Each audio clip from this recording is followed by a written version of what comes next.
രണ്ട് കേസുകളിൽ കൂടി രാഹുൽ മാങ്കൂട്ടത്തിന് ജാമ്യം ലഭിച്ചിട്ടുണ്ട്. രണ്ട് കേസുകളിലുള്ള മുൻകൂർ ജാമ്യാപേക്ഷ കോടതി നാളെ പരിഗണിക്കാനിരിക്കുകയുമാണ്. എന്താണ് അതിന്റെ വിവരങ്ങൾ?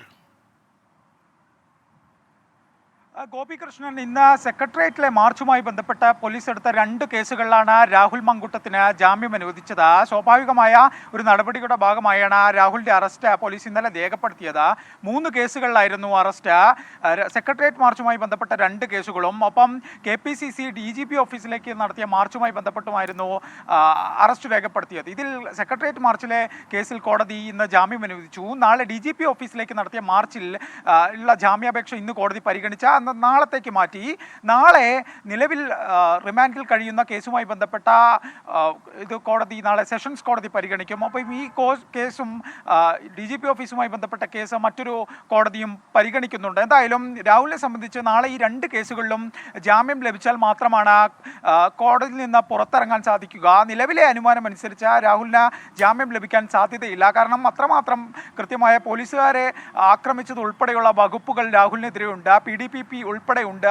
ആ സാഹചര്യത്തിൽ പരമാവധി ജാമ്യം നൽകരുതെന്ന ആവശ്യമായിരിക്കും പ്രോസിക്യൂഷൻ കോടതിക്ക് മുമ്പിൽ വയ്ക്കുക. അതുകൊണ്ട് തന്നെ രാഹുലിന് ജാമ്യം ലഭിക്കാനുള്ള സാധ്യത കുറവാണ്. 22 വരെയാണ് രാഹുലിന് റിമാൻഡ് ഉള്ളത്. ഇതുവരെ ജാമ്യം നൽകരുതെന്നൊരു നിലപാടായിരിക്കും പ്രോസിക്യൂഷൻ കോടതിയിൽ സ്വീകരിക്കുക. എന്തായാലും രാഹുലിന് ജാമ്യം ലഭിക്കുന്നതുവരെ പ്രക്ഷോഭവുമായി മുന്നോട്ട് പോകാൻ തന്നെയാണ് യൂത്ത് കോൺഗ്രസിന്റെ തീരുമാനം. ഇന്ന് 4 ജില്ലകളിലാണ് യൂത്ത് കോൺഗ്രസിന്റെ പ്രതിഷേധമുണ്ടായത്. ഈ പ്രതിഷേധങ്ങളിൽ വലിയ സംഘർഷം ഉണ്ടാവുകയും ചെയ്തു. നാളെ തലസ്ഥാനത്ത് യൂത്ത് കോൺഗ്രസിന്റെ നൈറ്റ് മാർച്ച് ഉണ്ട്. ദേശീയ അധ്യക്ഷൻ BV ശ്രീനിവാസ് പങ്കെടുക്കുന്ന മാർച്ചിൽ നിരവധി പ്രവർത്തകർ, ആയിരക്കണക്കിന് പ്രവർത്തകർ പങ്കെടുക്കുമെന്നാണ് യൂത്ത് കോൺഗ്രസ് വ്യക്തമാക്കിയിരിക്കുന്നത്. വലിയ തോതിൽ സംസ്ഥാന വ്യാപകമായി പ്രതിഷേധവും ഒപ്പം നിയമപരമായി രാഹുലിനെതിരെയുള്ള കേസ് നേരിടുക എന്നതുമാണ് യൂത്ത് കോൺഗ്രസിന്റെ നിലവിലെ തീരുമാനം. ഇതുമായി ബന്ധപ്പെട്ട വരും ദിവസങ്ങളിലും വലിയ തോതിലുള്ള പ്രക്ഷോഭ പരിപാടികളും യൂത്ത് കോൺഗ്രസ് ആലോചിക്കുന്നുണ്ട്. എന്തായാലും പോലീസിന്റെ ഭാഗത്തുനിന്ന് രാഹുലുമായി ബന്ധപ്പെട്ട മുഴുവൻ കേസുകളുടെ വിവരങ്ങളും അവർ പരിശോധിക്കുന്നുണ്ട്. ഈ ജാമ്യമെടുക്കാത്ത കേസുകളിലെ വിഷയങ്ങൾ ഉൾപ്പെടെയാണ് പോലീസ് പരിശോധിക്കുന്നത്.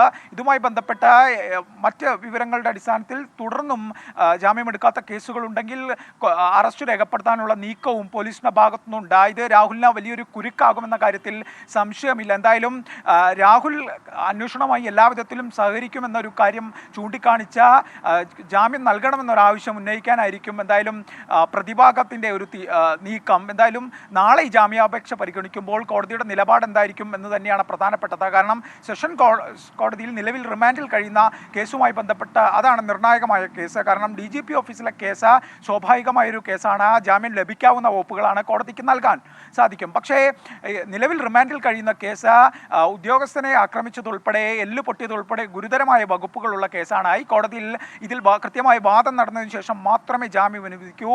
പ്രോസിക്യൂഷൻ ഈ കേസിൽ ജാമ്യം അനുവദിക്കുന്നതിനെ ശക്തമായി എതിർക്കുകയും ചെയ്യും. ഈ ഒരു സാഹചര്യത്തിൽ രാഹുലിനെ സംബന്ധിച്ച് നാളെ കോടതിയിലെത്തുന്ന കേസ് എന്ന് പറയുന്നത് പ്രധാനമാണ്. ഗോപികൃഷ്ണൻ, ശരി, നാളെ 2 കേസുകളിലാണ് മുൻകൂർ ജാമ്യാപേക്ഷ രാഹുൽ സമർപ്പിച്ചിരിക്കുന്ന. 2 കേസുകളും ഏറെ നിർണായകമാണെന്ന് AV ജയശങ്കറിന്റെ റിപ്പോർട്ടിൽ പറയുന്നു.